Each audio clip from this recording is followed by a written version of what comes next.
Welcome to Media Times. I am Paul Martins. Let's take a look at the story we have right now. Today's podcast is hosted by John and Sarah. Kindly stay tuned.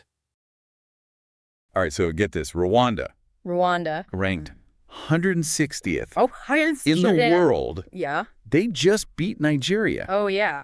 in an AFCON qualifier. Crazy. And not just beat them, No. handed them a stunning defeat. Yeah. The Super Eagles Super Eagles. ranked 30th. Big time team. And get this. What? This was in Uyo Oh, wow. on their home turf. You're kidding. So I know what you might be thinking. What am I thinking? All right, AFCON, Rwanda. Yeah. Why should I even care? Good point. But trust me, Yeah. this is a story about way more Well, way more. than just a game. Okay. I'm intrigued. So Oh. Rwanda, they were massive underdogs. Yeah, 160th. Right. It's a 30th. But they completely out-strategized Nigeria. It really was a tactical masterclass. Like I was looking at the match reports. Yeah. And it's so clear that Rwanda came in With a plan. with a very specific game plan. Totally. They packed that midfield, Mm-hmm. denying Nigeria any space to operate, Smart. and they forced them out wide. Yeah. It was like watching a perfectly executed chess match. It really was.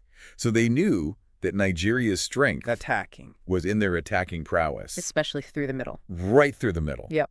So Yeah. they basically choked off their supply lines. And it worked. Brilliantly. Nigeria barely had a sniff at goal in the first half. I know. It was man. impressive. And even when Nigeria did manage to score that goal, Oh, yeah, that Chukwueze goal. dude, Was that something else? shades of J.J. Okocha in his prime. Oh, come on. But Rwanda, Don't crumble, they didn't crumble. right? They stuck to the plan, They absorbed the pressure. absorbed the pressure. And then, bam! 2 goals. Back to back. I mean, just like that. So fast. And those 2 goals. They weren't just lucky breaks. No, they were not. They were a direct result of Rwanda exploiting Nigeria's weaknesses. Give me an example. Okay, so that first goal Yeah. from Mutsinzi, Powerful header. yeah, off a set piece. It exposed their vulnerability Oh, totally. in aerial duels. Big time. And then what, 3 minutes later, 3 minutes later, Nshuti capitalized on the defensive lapse. Yeah, like miscommunication. Between the center back. And slots it home. Oh,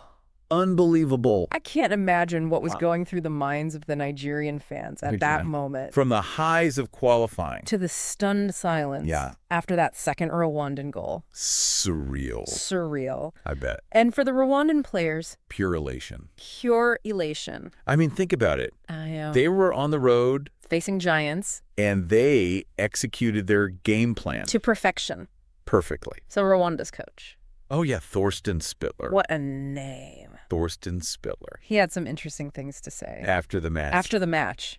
I read them. Yeah, he was talking about how beating Nigeria in Nigeria Right. was considered near impossible. Especially given that golf in FIFA rankings, Well, yeah. 130 spots. 130 spots. Great. But he also emphasized the belief that he instilled in his players. Yeah. He wanted them to be fearless, To embrace the challenge. which they did. And it paid off. The mental aspect is often overlooked, Yeah. but it's so crucial. In every sport. I mean, this Rwandan team, Yeah. fueled by their coach's belief in their own underdog spirit, Yeah.